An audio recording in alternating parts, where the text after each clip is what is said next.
Hey folks, it's me again, Barry with Barry's 8-track and classic car radio repair. Definitely suffering from a bad hair day.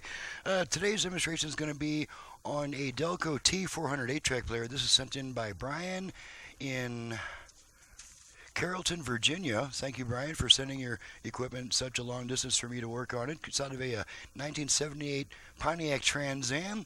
The customer has requested that this 8-track be converted for use with a modern radio that has an aux input. So we'll turn this around for you, just to give you a quick idea of what's done.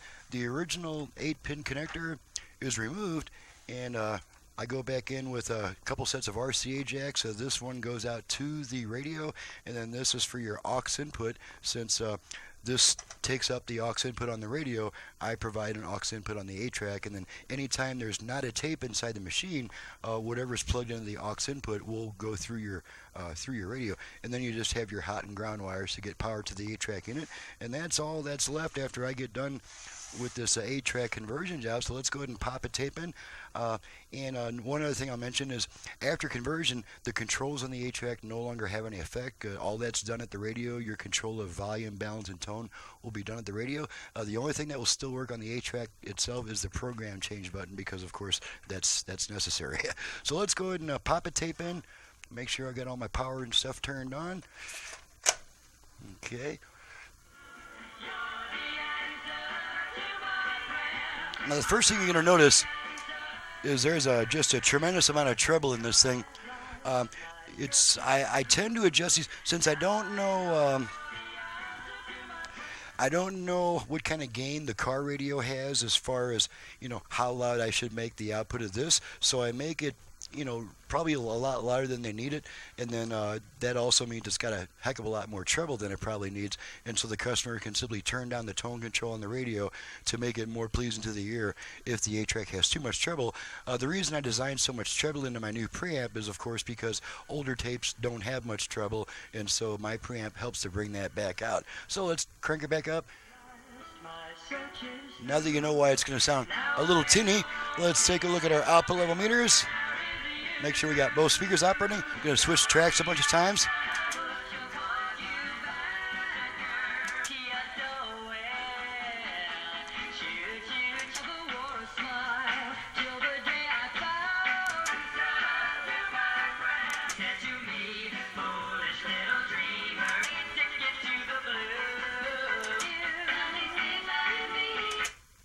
Okay, between songs here.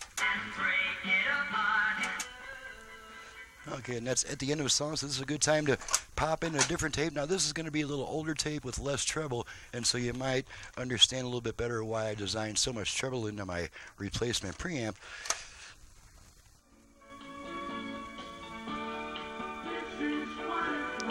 Now, this Partridge Family tape isn't as bright sounding.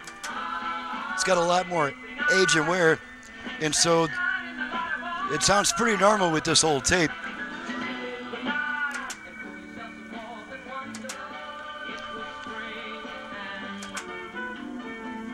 Okay, so that's a relatively dull sounding tape, so we'll just go back to the Neil Sedaka just for the moment so you can hear the difference. And I probably need to reset my... Okay, we're switching tracks now. There we go.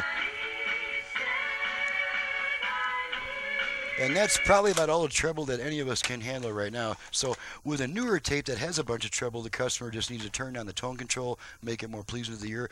On older tapes that have lost most of their treble, you can crank that tone control back up and get some brightness out of the 8-track. So that's it for this demo video. It's pretty short and sweet. There's not much to test on a converted 8-track unit. So we'll just leave on that happy note. And I am Barry with Barry's 8-track and classic car radio repair.